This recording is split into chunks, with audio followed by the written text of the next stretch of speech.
యేసు ప్రభుకు నా వందనాలయ్యా.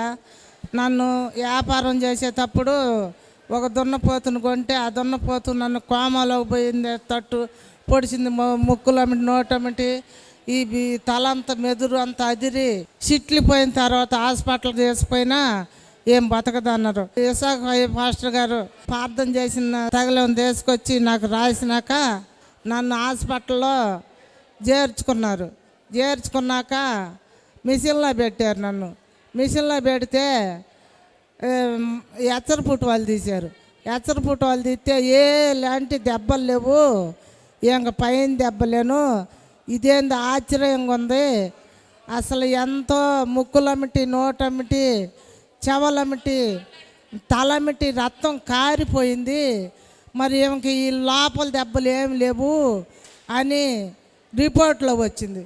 రిపోర్ట్లో వచ్చినాక నేను వ్యాపారం చేస్తున్నాను. 2 సంవత్సరాల నుంచి ఇసాకయ్య గారి కాడికి నేను వస్తున్నాను.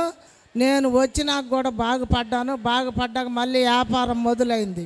వ్యాపారం మొదలైనాక 20 గ్రాములు బంగారం కొన్నాను. మళ్ళీ 2 లక్షలు అప్పు తీర్చిన తర్వాత 6 దోళ్ళు తీసుకొచ్చా వ్యాపారానికి.